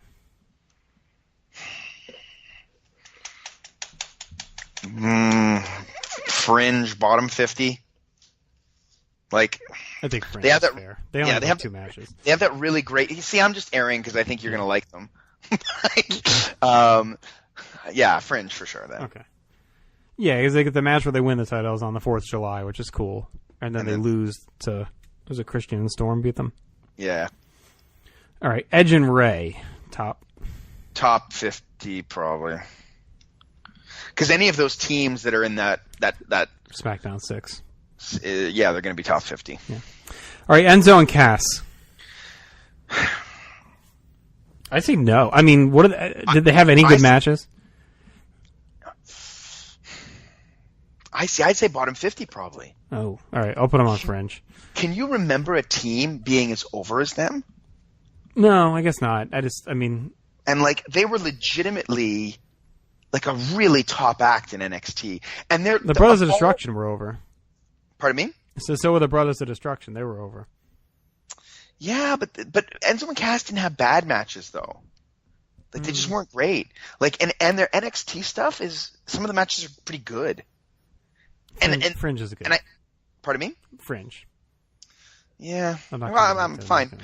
But I think if you're going to look into someone, you should look into their NXT stuff to see how over they were, and to see how decent their matches were, and how as an act they were on par with a lot of what was going on in NXT at the time. Fringe sounds good. All right. So here's a team I know nothing about. Besides, I know they're well regarded and kind of a famous team. So I'm guessing they're going to make the list, and that's the Fabulous Kangaroos. I don't know how much is even out there for them, like to research. Yeah, I'm willing to stick them bottom 50 based on like what they were, and then see where we go. sure. Okay. I mean, look, I won't put them on a list until I research them, Right. but yeah. I'm guessing they'll probably end up somewhere in there. Yeah. All right, the Fabulous Rougeau brothers. But I think bottom 50. Yeah, I agree. They're lacking that marquee. But they're so good. They are. No, they're Like, and- excellent. But they're they're- just missing that one marquee thing to put them over. Yeah, and they're like consistently solid and great as faces, even better as heels. Mm-hmm. Like, yeah, awesome team. All right, Doug Furness and Phil LaFon. Probably no. Yeah, I mean, well, would they you- got would the you- Bulldog and Owen at Final Four. Survivor not that Series good, 96 is good. They're good there. Yeah, but I don't even know if that match is held up that well. Yeah, I mean, they don't have much else, so No, I'm fine with them. And it's sad because that's a team that should be. Like I remember when yeah. they came in, I was so excited. Yes, I got the Survivor Series match at 3. So, yeah, they should have been really cool. They had that look. I thought kind of like Steiner's Light. Right. What did you have Final Four at? Let's bring it up. But just a team that I wanted more from. Final Four I have at. This is awesome radio. I mean, they may have. I'm at 3. And they may have gotten more, and then they got the car accident or whatever, because they're starting to do Yeah. the heel turn. And maybe Yeah. I was going somewhere if they were going to maybe be lightly aligned with Brett. You know, like they were kind of teasing some stuff. Yeah. And then the car accident, I think, fucked them up. All right, Glamorella. So I think I might have them bottom 50. Yeah, I'm with you. Like They were I just great. think they were such a great act. Mhm. And They were super Santino, over, too. yeah, and that match at SummerSlam, 08 is a lot of fun. Right. It's like Santino on Beth Phoenix's shoulders. And Let me see what I had that at when we did that for the SummerSlam project. the SummerSlam!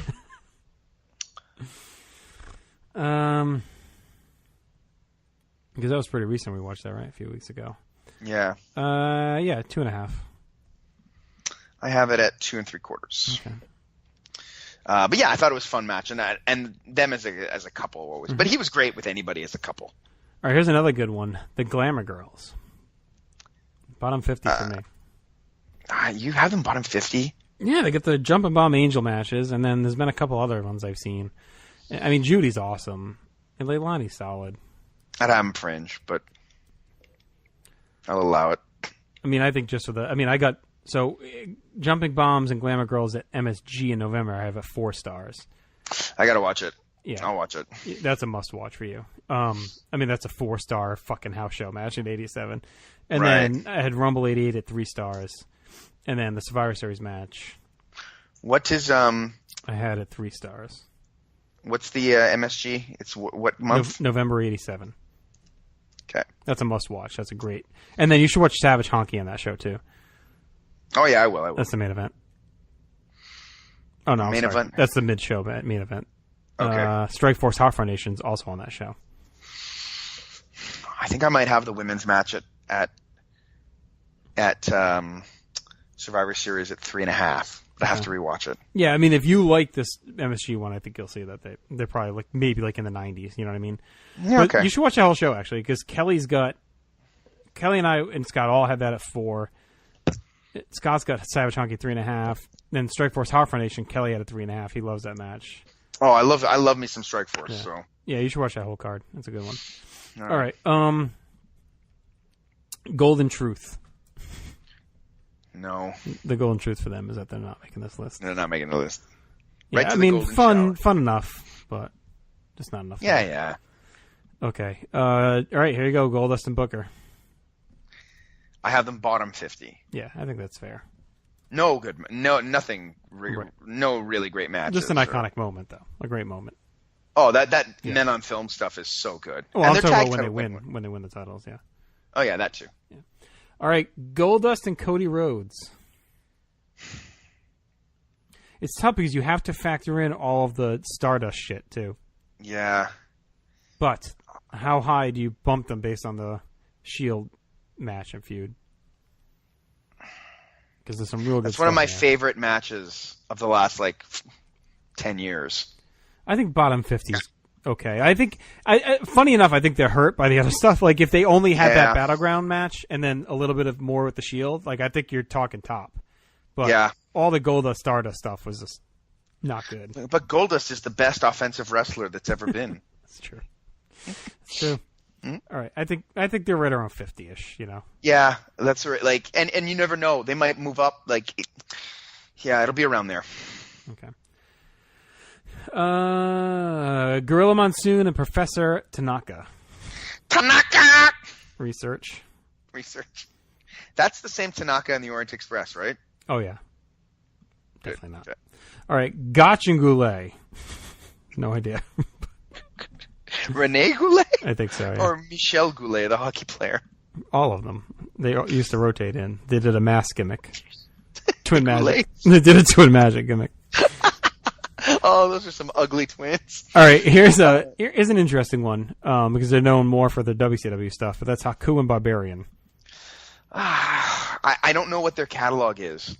I'm gonna 'cause put them I love WrestleMania 7. I think that match is awesome. I don't know how much more they have beyond that as a team. Yeah, so it's probably no, sadly. I'm putting them fringe. Yeah, put them friends. All right, we can see if they have more. I think they have an MSG match with it's like a. Or no, was that Powers of Pain? There's some weird MSG match. I thought it was them against like Warlord. It's like a Fuji team and a Bobby team, and I thought it was Haku and Barbarian. At like MSG in '91. Let me see if Grant Who would have been the knows, Fuji team? It would have been the Orient Express then, right? Yeah, but it wasn't them. So I'm thinking I might be misremembering the year, and it might be. Powers of Pain against the someone- Brainbusters. No, it wasn't that either. Oh, fuck. Battleground Baltimore. But All right, so 9. Unfortunate timing. Brett Barbarianos in June. Here, Hakuin Barbarian defeated Fuji and Kato. Oh, I wonder. Well, you never know. Fuji with his cheating. That was July 91. Probably not enough to get them on the list. But keep in fringe. We'll see. Yeah. Okay. Hakuin Rikishi. That's a no. Sadly. No, it's too bad. I know. They had so much potential. All the potential in the world. Hakuin that hair. Yeah, Rikishi in that ass. All right, here's a couple of top tier. We got the Hardy Boys and the Hart Foundation. They're both top 50, clearly. Yep. All right. But you put them in bottom 50, just so you know. Oh, that's because my things scroll over. Yeah. I mean, would you consider Hart Foundation for number 1? No, I think we talked about this when we did the Hardys, right? So, I mean, they're probably my top 10, but yeah, they're like either top 10 or like 12. And Hardys are definitely contend. Hardys the first team we've talked about tonight that are contention for number 1, probably, eh? Yeah, we haven't gotten to the Usos, the New Day, or the Rockers yet. Yeah. All right, Hawkins and Ryder. No. What are they? The Gate Crashers, or what the fuck is that them? Oh, no, that's the other guy, Hoyt. Are they the Major Brothers? Is that them? Oh, yeah, the Majors, yeah. Yeah. Major Dude will tell you. All right. The two douches with attitudes? Head Cheese. No. God, no. It's sad. Why? Well, their teamwork ended up being nothing, but they have some really... So, when I was in college, we would do comps of, like, Raw and SmackDown. We would just basically have a tape in, and then anything good coming, we would just hit record. So I have, like, tape somewhere of just, like, late 99 into mid-2000, just all the best stuff of Raw and SmackDown.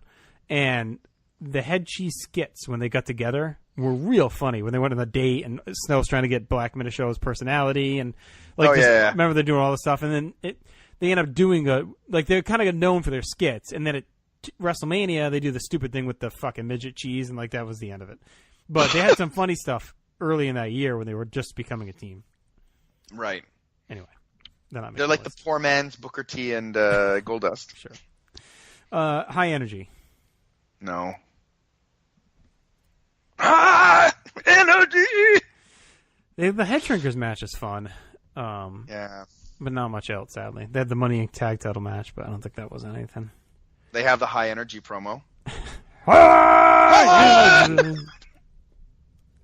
Who does it better? Is it Coco and High Energy, or Matt Hardy and Oh, definitely Coco. Yeah, probably. Anything voice related, Coco wins. Yep. Hulk Hogan and Mr. T. Bottom 50. Yeah. Like when we get into the segment of like one-off teams or two-off teams, they're going to vie for the top spot in that, I think. Right. All right. Hulk Hogan and Shawn Michaels. Shawn Michaels? Probably Boy toy. I don't care if you're Psycho Sid or Pete Lothario. Probably no. Okay. Yeah, they only got the one match, right? Yeah, and then he but great moment where he kicks him in the face and then stares at him as though he's fucking a zombie. Hogan always has the big July 4th tags, right? Was that July 4th too? I feel like it was. Yeah, that makes sense because it would lead into SummerSlam. Who was it against? Flair and Angle? I don't even remember. I think so. All right, Hogan and Warrior. No. What matches do they have? They have the Perfect Ingenious, is that it? Oh, and then the SummerSlam. They have the Triangle of Terror. Yeah, and then I guess Survivor Series, technically. They basically wrestled that whole match. With Tito. Yeah. Again, awkwardly jammed in. Yeah. That wasn't what they were going for there either. No, definitely not. He never fits in, Tito. All right, Hurricane and Rosie. No. That's a strong no right off the bat. Shit. It's literal shit. Yeah. Okay. J&J Security. Top 50. They did take some good beatings. Yeah, they were great at taking beatings, but no, absolutely not. Okay. Jericho. Jericho. I'm gonna put no.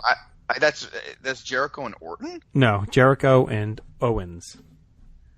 Oh. They're in contention somewhere. Fringe, maybe, yeah. Yeah. Yeah. Well, they got the Enzo and Cass match at SummerSlam, right? Yep. They're teamed for a while. Yeah, and then you count the breakup. I mean, the breakup was epic. Yeah, okay. Fringe. Okay. Fringe is good. How about Jericho? Yeah. I think 50? bottom 50 probably. Is that like the most unlikely good team ever? Like Yeah. when they replaced Edge with shows, I kind of like, and then ended up being like great. Yeah, I love them. I loved how Big Show used to wear the belts. Yes. Yeah. Both. Clipped together like a scarf.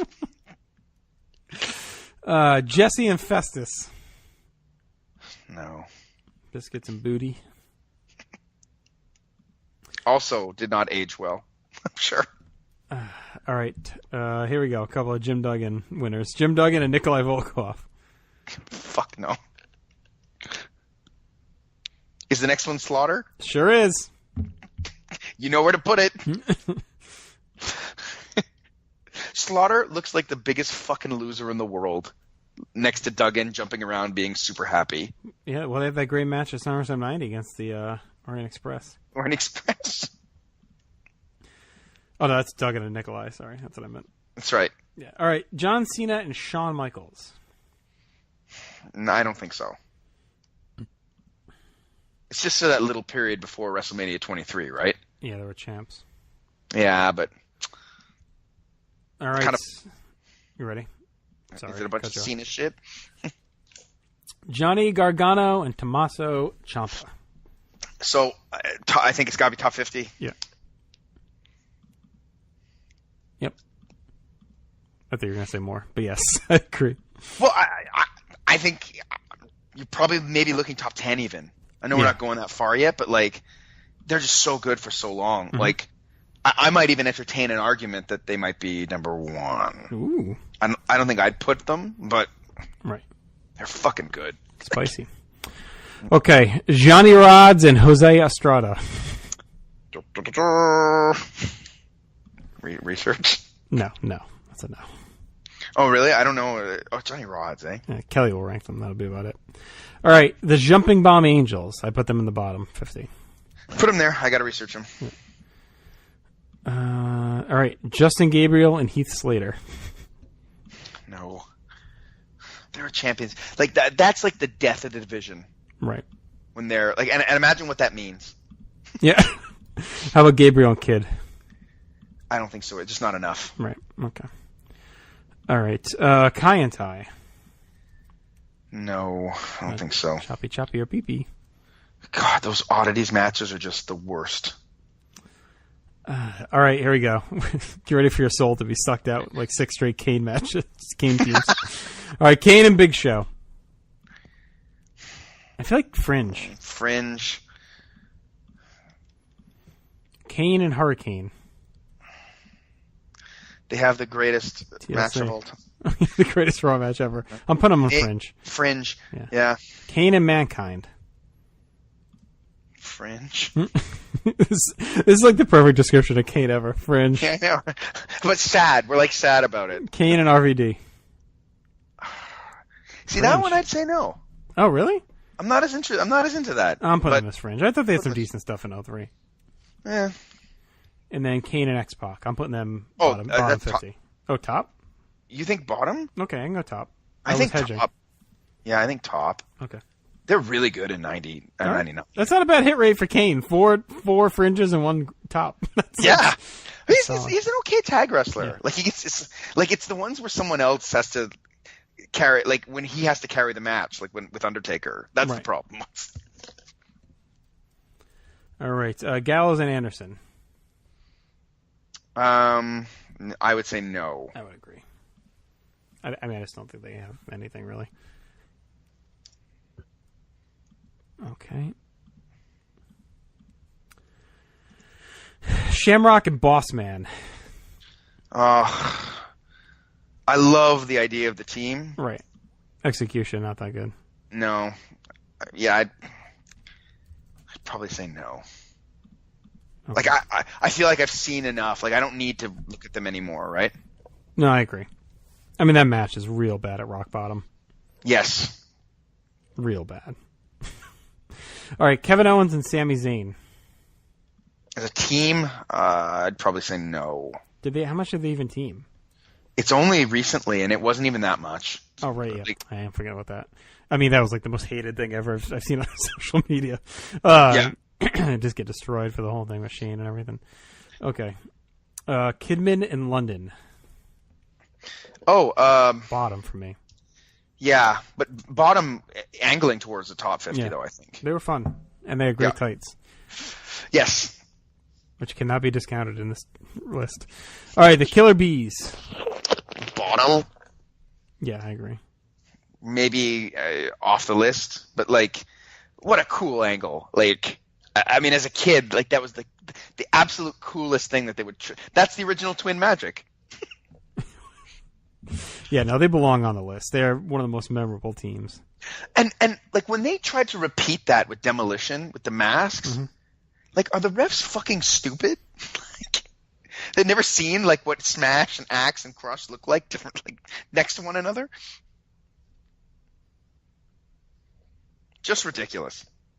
Especially when Vince is all confused, at SummerSlam 90. Especially Why that is one. Vince confused? You can't tell them apart!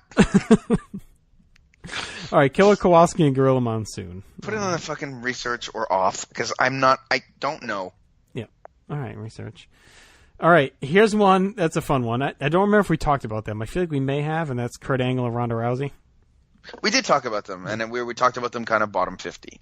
Okay, so bottom 50, not fringe. All right. La Resistance. No. Rene Dupree and Sylvain Grenier. All of any and all. I'm putting them on fringe. Don't put them on fringe. Put them on fringe. Don't. We're not done with La Resistance. We're not done with them. Why? It's not enough. Batista put a fucking flag in their ass. It's enough now. They might be the worst team to ever hold the tag team title. For any length of time. Who's worse than them? All the other champions that we don't have on the list. Well, I don't have them on my list. You're the insane one putting them They're there. better than fucking Slater and Gabriel. In ring? No, not even close. Whatever. All right, Lance Storm and William Regal. No, probably not. Again, another team on paper that should be cool. Yeah. Yeah, but see, Regal just doesn't mesh with anyone. I know. Ever. By the time they won, then Regal got sick or whatever, and then they became Morley and all that shit. Is that when he had hepatitis? No, I think it's when he had the nosebleeds. Oh, okay. But remember, they kept like putting off their win, then they finally won, and then Regal got hurt. Yeah, hepatitis. All right, Larry Sharp and Jack Evans. I've never even heard these people's names. Have you heard these names before? Yeah, Larry Sharp's the Monster Factory guy, right? Oh, Larry Sharp. I heard Barry Sharp. No. Who's Barry Sharp? All right, Lay Cool.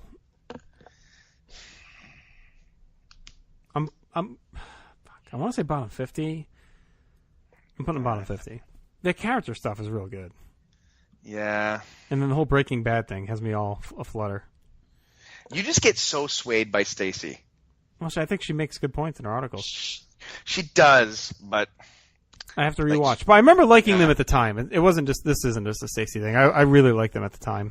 I like them as characters, so I'm not opposed to putting them bottom 50. I'll have to see some of the matches, but the whole Breaking Bad like thread was interesting to me because I think that there was a lot to say there. All right, Legacy. Oh, Rhodes and DiBiase? Yeah, I'd say no. Okay, Because the matches are just so fucking boring. I know. And I love the idea of Legacy as a stable. Mm-hmm. Yeah, I just never really got there. Legion of Doom. Top or bottom? Okay. But top veering towards the bottom. Yeah. Yeah, they don't have a huge case. I mean, 97 helps them. They're good they're sneaky good in 97. Yeah, no, they are. Like, we look at them as kind of, but even the feud with the Godwins is okay. No, I like that feud. Yeah. No, 97 is good to them. They're and they were good stabilizing for that division. Like, they came back right at the beginning of the year when they were trying to figure stuff out, and the division had been a mess in '96, and it's like, no, they bring some star power to the division. And I will say too that I think they're a little underrated in '98 with the DOA. Yeah, I don't think it's good, but it's not horrible. No. All right, London and Kendrick, top 50. Yeah, yeah. Los Guerreros. Top 50. All right, why don't we finish up the L's here, and then we'll wrap up for tonight.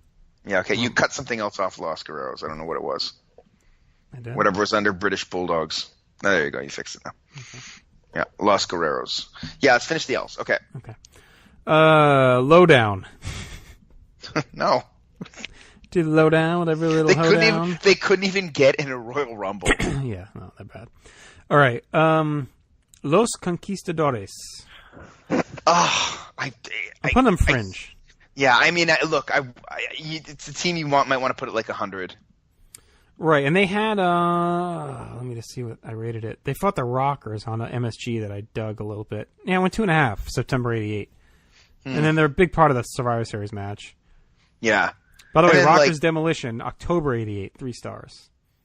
Wow. Worth checking now, out. do you give Los Conquistadores credit for the Edge Christian Hardy stuff? No, I count that as each of those. Edge, yeah, okay. The Lucha Dragons. I'd probably have them bottom 50. Okay. Stupidest chant ever, but they make the list for that. I was at that Boston pay-per-view when he did the his finisher off the ladder. That was fucking crazy. That was insane. Yeah. And then the whole show went downhill from there. All right, Luke Graham and Tarzan Tyler. No, all right, guys. Thanks for listening. And our final L, Luke Harper and Eric Rowan. Bottom 50. Okay. I can get with that. I think they make the list easily. Like those matches with the Usos are awesome. Yeah. There's that one on whatever it is, Money in the Bank 13, I think. Yeah, like I want to see more matches with them. It's a shame they got hurt because like I think we could have been in for a nice little run here. Or maybe it was 14. Maybe it was 14 because they weren't. Oh, it was 14 when they fought the Usos. Okay. All right, we're going to stop for tonight. Here's what we got so far. We got we have 18 teams in the top 50. We have 24 in the bottom. We have 28 on fringe. We have 55 out. And then we have 16 that we want to do some more research on. So I think we're a solid start. We still got a lot to talk through, but I think we can get through most of this probably next time. Yeah. All right. This was fun. I had a good time doing this. Yeah, me too. And I hope it was fun to listen to. Like, let us know. Yeah. If it was a goddamn disaster for you. Right. We're going to stop. Yeah. All right, so everyone should be participating. The balloting will be open soon, so be prepared for that. If you're not part of the Facebook group and after hearing this you want to be, let us know. We'll add you.